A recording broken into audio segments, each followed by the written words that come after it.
নমস্কার বন্ধুরা, recipe of চয়েসে সবাইকে স্বাগত। বন্ধুরা, আজ নিয়ে এসেছি রাঙা আলুর হালুয়া রেসিপি।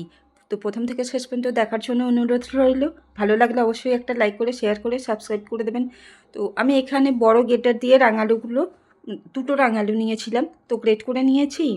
আর এদিকে কড়া বসিয়ে দিয়ে দিয়েছি। কড়ার মধ্যে দিয়ে দিয়েছি একটু সাদা তেল। তেল গরম হয়ে গেছে। এবার আমি দিয়ে দিলাম 1 মুঠো কিশমিশ, 1 মুঠো কাজু বাদাম। এগুলো হালকা একটু ভেজে নেব। হালকা একটু ভেজে তুলে নেব। তারপরে আমি এখানে একটু ঘি দেব। ঘি দিয়ে তারপর রাঙালুগুলো একটু ভেজে নিতে হবে। আজ দোল পূর্ণিমার অনেক অনেক শুভেচ্ছা, ভালোবাসা, বড়দের প্রণাম জানাই। শুভ দোল পূর্ণিমা উপলক্ষে আজকেই আমি রাঙালুর হালুয়া রেসিপিটা শেয়ার করছি। তো ঘি দিয়ে দিয়েছি, ঘি গরম হয়ে গেছে। এবার দিয়ে দিলাম ছোটো দুটো তেজপাতা আর একটা দারচিনি। এগুলো একটু ভাজা হয়ে যাবে। তারপর আমি এখানে দিয়ে দেব রাঙা আলু, গ্রেট করে রাখা রাঙা আলু। রাঙা আলুগুলো দিয়ে হালকা এগুলোকে লাল করে ভেজে নিতে হবে। এখানে কিন্তু জল দেওয়ার কোনো প্রয়োজন নেই। এইভাবে নাড়াচাড়া করে করে এটা যেমন ভাজাও হয়ে যাবে, আবার একটু নরমও হয়ে যাবে। এগুলো কিন্তু অনবরত নাড়াচাড়া করতে হবে। আর আঁচটা অবশ্যই একেবারে লোতে রাখতে হবে। রেখে এইভাবে অনবরত এটাকে নাড়াচাড়া করতে হবে, নয়তো এটা পুড়ে যাবে।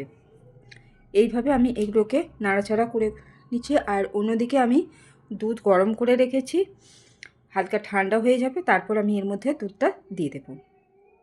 বারবার এইভাবে নাড়াচাড়া করে তারপরে এটাকে দেখে নিতে হবে একটু নরম হয়েছে কি। তো আমি এখানে দেখে নিলাম এটা নরম হয়ে গেছে, একটু নরম হয়ে গেছে। এবার এর মধ্যে দিয়ে দেব দুধ।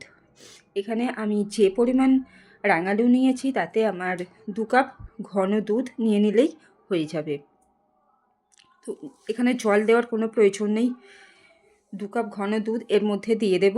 দিয়ে এটাকে ভালো করে নরম করে নেব। আর এখানে স্বাদ অনুযায়ী দেবো আমি 2 চামচ, 1.5 চামচ চিনি আর 4টে বাতাসা। বাতাসাটা দিচ্ছি এটা রঙটা হলদে ভাব আসার জন্য বাতাসাটা দিচ্ছি। চাইলে গুড়ও দিতে পারেন, পুরোটাই গুড় দিয়ে তৈরি করতে পারেন, কোনো অসুবিধা নেই।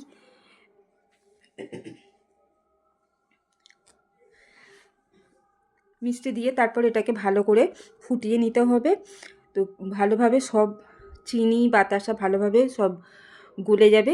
তারপরে এর মধ্যে দিয়ে দিতে হবে আগে থেকে ভেজে রাখা কাজু আর কিশমিশ। ভালো করে এগুলোকে মিশিয়ে নিতে হবে।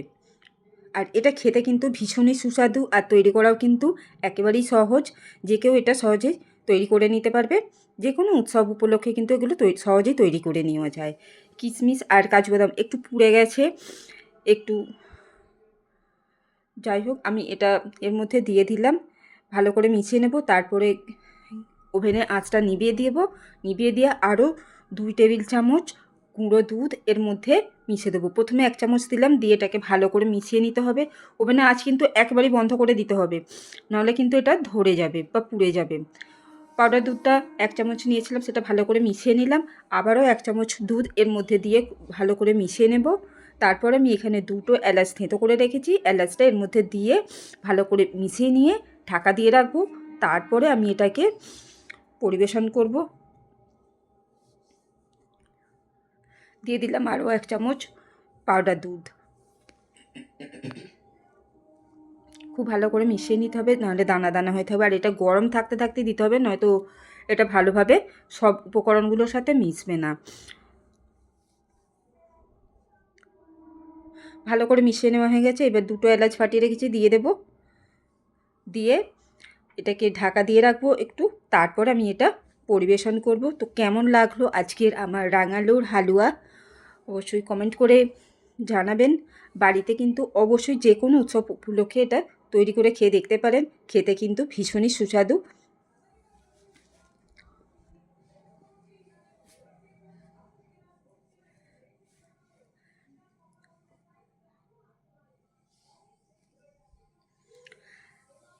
আজকের মতো এখানে শেষ করছি। আবার আসবো নতুন কোনো রেসিপি নিয়ে। ভালো থাকুন, সুস্থ থাকুন, আনন্দে থাকুন।